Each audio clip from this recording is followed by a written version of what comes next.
అన్ని కీళ్ల సంబంధిత సమస్యలకు రీజనార్థోస్పోర్ట్ హైదరాబాద్లో అధునాతనమైన సర్జరీ లేని వైద్యం. నెక్స్ట్ టార్గెట్ ఎవరు? వల్లభనేని వంశీ తర్వాత కూటమి సర్కార్ ఎవరి మీద నజరు పెట్టబోతోంది? ఉంటేగింటే అరెస్టులు ఏ స్థాయిలో ఉండబోతున్నాయి? ప్రస్తుతం ఏపీ పొలిటికల్ సర్కిల్స్ లో మొదలైన కొత్త చర్చ ఇది. ఏపీలో నిజంగానే అలాంటి పరిస్థితి ఉందా? ఒకరి వెంట ఒకరిగా వైసీపీ నేతల్ని ప్రభుత్వం టార్గెట్ చేయబోతోందా? ఆ దిశగా మొదలైన కొత్త టాక్ ఏంటి? ఏపీలో వైసీపీ ప్రభుత్వం అధికారంలో ఉన్నప్పుడు ఉమ్మడి కృష్ణా జిల్లా నుంచి మంత్రులుగా, ఎమ్మెల్యేలుగా ఉన్న నేతలు దూకుడుగా వ్యవహరించారని, కొన్ని సందర్భాల్లో తమ విషయంలో పరిధి దాటి కూడా ప్రవర్తించారు అన్నది టీడీపీ నేతల అభిప్రాయం. కొడాలి నాని, పేర్ని నాని, వెల్లంపల్లి శ్రీనివాస్, జోగి రమేష్ అప్పట్లో మంత్రులుగా పనిచేశారు. వీరిలో కొడాలి, జోగి, వల్లభనేని వంశీ ఇద్దరు చంద్రబాబు, లోకేష్లపై మాటల దాడి చేస్తే, పేర్ని నాని, వెల్లంపల్లి శ్రీనివాస్ పవన్ కళ్యాణే టార్గెట్ గా ఎక్కువగా మాట్లాడేవారు. అధికారంలో ఉన్న 5 ఏళ్ల పాటు అటు టీడీపీ వ్యవహారాలు మొదలు చంద్రబాబు కుటుంబ వ్యవహారాలపై నేరుగా విమర్శలు చేయడంతో ఈ నేతలందరూ టీడీపీ హిట్ లిస్ట్ లో చేరారు అనేది పార్టీ వర్గాల మాట. అధికారంలోకి రాకముందు ఈ నేతలను ఓడించడాన్ని మొదటి టార్గెట్ గా పెట్టుకుని సాధించామని అంటున్నారు టీడీపీ నాయకులు. దీంతో ఇప్పటికా నెక్స్ట్ టార్గెట్ రీచ్ అయ్యే పనిలో ఉన్నారని చర్చ జరుగుతోంది పొలిటికల్ సర్కిళ్లలో. అధికారంలో ఉన్న టైంలో ఇష్టారాజ్యంగా హద్దులు మీరి మాట్లాడడమే కాకుండా అక్రమాలకు పాల్పడిన వారిని చట్టపరంగా జైలుకు పంపుతామని గతంలోనే పలు సందర్భాల్లో ప్రకటించారు టీడీపీ లీడర్స్.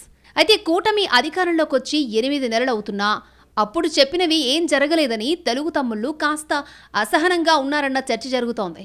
కింది స్థాయి అభిప్రాయాలు ఎలా ఉన్నా టీడీపీ అధిష్టానం మాత్రం ఎలా పడితే అలా అరెస్టులు చేస్తే కక్ష సాధింపు కిందికి వస్తాయని, అంతా ఒక పద్ధతి ప్రకారం జరగాలన్న అభిప్రాయంలో ఉందట. ఈ క్రమంలోనే తాజాగా వల్లభనేని వంశీని అరెస్ట్ చేసి జైలుకు పంపడం కలకలం రేపింది. దీంతో ఇన్నాళ్లు నారాజుగా ఉన్న తమ్ముళ్లు మళ్లీ యాక్టివ్ అయ్యి ఫస్ట్ వికెట్ పడింది. ఇక నెక్స్ట్ ఎవరని మాట్లాడుకుంటున్నారట. ఉమ్మడి కృష్ణా జిల్లాలో మాజీ మంత్రులు కొడాలి నాని, జోగి రమేష్, పేర్ని నాని మీద ఇప్పటికే కేసులు బుక్ అయి ఉన్నాయి.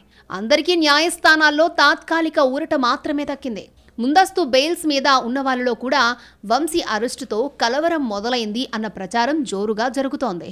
వంశీకి కూడా ఒక కేసులో తాత్కాలిక ఊరట దక్కినా కొత్త కేసులో సడన్ ఎంట్రీతో పోలీసులు అరెస్ట్ చేసి జైలుకు పంపించారు. అందుకే తమ విషయంలో ఏం జరుగుతుందోనని మిగతా నాయకులు ఆందోళనగా ఉన్నట్టు చెప్పుకుంటున్నారు. వైసీపీలో చక్రం తిప్పిన మాజీ మంత్రులపై కొత్తగా కేసులు నమోదైతే వాటి నుంచి రిలీఫ్ కోసం న్యాయస్థానాలకు వెళ్తున్నారు. తెలిసిన కేసులైతే ఓకే గానీ తెలియకుండా ఏమేం కేసులున్నాయో వాటికి సంబంధించి పోలీసులు ఎప్పుడొచ్చి అరెస్టు చేస్తారో అర్థం కావడం లేదని అత్యంత సన్నిహితులతో అంటున్నట్టు సమాచారం. వంశీ తర్వాత మరికొన్ని అరెస్టులు ఉంటాయంటూ టీడీపీ లీడర్స్ చేస్తున్న వ్యాఖ్యలు కొందరు వైసీపీ నాయకుల భయాన్ని ఇంకా పెంచుతున్నాయని అంటున్నారు. త్వరలోనే గుడివాడ ప్రజల ఎదురుచూపులు ఫలిస్తాయంటూ కామెంట్ చేశారు ఎమ్మెల్యే వెనిగండ్ల రాము. నియోజకవర్గంలో జరిగిన దుర్మార్గాలు, అవినీతిపై ఫిర్యాదు చేశారని, త్వరలో చర్యలు మొదలవుతాయని ఆయన అనడంతో తదుపరి టార్గెట్ గుడివాడలో ఉండబోతోందా అన్న చర్చ జరుగుతోంది పొలిటికల్ సర్కిళ్లలో. వంశీ అరెస్టు జరిగిందని, త్వరలోనే మరికొందరి అరెస్టులు ఉంటాయంటూ ఎక్స్లో మెసేజ్ పోస్ట్ చేశారు టీడీపీ మాజీ ఎమ్మెల్సీ బుద్దా వెంకన్న. టీడీపీ నేతల మాటలతో వైసీపీలో నెక్స్ట్ ఎవరు అనే చర్చ పొలిటికల్ సర్కిళ్లలో జోరుగా జరుగుతోంది. ప్రతిపక్ష నేతలు కూడా టెన్షన్ పడుతున్నా బయటకు మాత్రం అది కనబడకుండా ట్రై చేస్తున్నారు అన్నది లేటెస్ట్ టాక్. తదుపరి పరిణామాలు ఎలా ఉంటాయో, ఎటువంటి ట్విస్టులుంటాయో చూడాలంటున్నారు రాజకీయ పరిశీలకులు.